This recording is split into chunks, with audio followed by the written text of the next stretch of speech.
네, 한은 기자 법조팀 김정근 기자 나와 있습니다. 자, 오늘 결국 보고가 됐습니다. 이 탄핵안들이요.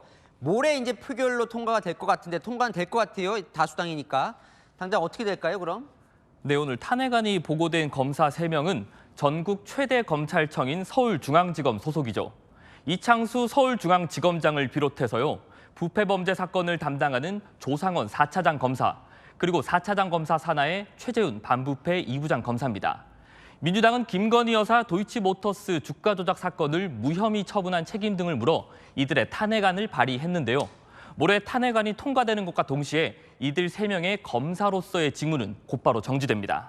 근데 이 중앙지검 공교롭게도 지금 이재명 대표 사건 재판을 하게 되잖아요.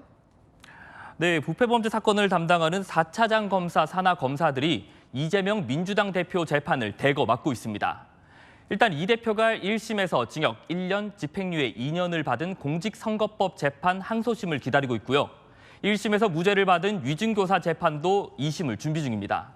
이 대표가 기소된 백현동 개발 사건과 성남FC 후원금 사건도 대장동 재판에 합쳐져서 4차장 산하 검사들이 맡고 있습니다. 모두 4차장 검사에게 보고하고 결재를 받아 진행되는 재판인데요. 4차장 직무가 정지되면 재판의 정상적 진행이 차질을 빚을 거라는 게 검찰 주장입니다. 지난달 당사자인 조상원 4차장 검사도 자신이 직무 정지되면 공판 대응이 매우 어려워진다고 말하기도 했습니다. 그러니까 검찰 수사가 끝나고 재판에 넘겨졌는데도 검찰이 또 할 일이 많이 남아 있는 거군요. 재판에도 그럼 영향을 좀 미친다는 거예요? 네, 재판이 끝이 나려면 검찰이 구형을 하고 법원이 선고를 해야 되잖아요. 그런데 검찰이 구형을 하는 결심 재판 열기가 쉽지 않을 거란 전망이 나옵니다. 구형량을 정하려면 결재 라인인 4차장 검사와의 보고와 협의가 필수인데 직무정지로 이 대표 항소심 결심 재판 일정을 잡기가 어려울 거란 관측도 나옵니다. 특히 공직선거법 2심 재판은 3개월 안에 끝내도록 되어 있지만 주의부 공석으로 이 기한을 맞추기가 한층 어려워졌다는 관측이 나옵니다. 이건 무슨 얘기입니까? 그러니까 재판뿐만 아니라 수사 부분에 있어서도 좀 차질이 예상된다. 대표적인 게 민주당 전당대회 돈봉투 사건입니다. 관련 혐의를 받는 현역 의원 6명 모두 검찰 출석엔 응하지 않고 있는데 이 사건도 탄핵 대상인 4차장 검사와 반부패 수사 2부장 담당 사건이거든요.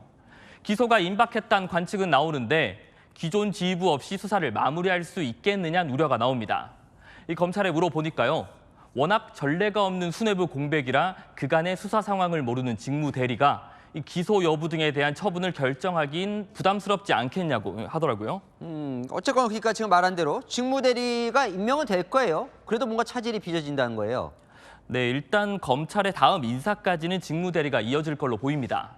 중앙지검장직은 1차장 검사가 맡고 4차장 검사 직무는 2차장과 3차장 중 한 명이 맡는 방식입니다. 반부패 2부장 직무도 다른 반부패 부장이 임시로 맡게 됩니다. 하지만 1, 2, 3차장 검사가 공교롭게도 사법연수원 동기 사이라서 중앙지검장이 있는 상황에 비해 속도감 있는 수사 지휘는 어려울 거란 예상이 나옵니다. 이 주요 결정을 대신 내리기보단 미룰 가능성이 높다는 거죠. 결과적으로 검사 탄핵으로 수사도 재판도 지연되는 효과가 생기는 겁니다. 그렇다고 해도 지금 뭐 별 대책은 없는 거죠? 법적 대응 고려하고 있습니다. 아, 그래요? 이창수 지검장은 탄핵안이 통과되면 헌법재판소의 직무정지 효력을 멈춰달라는 가처분 신청을 내는 걸 검토 중인데요.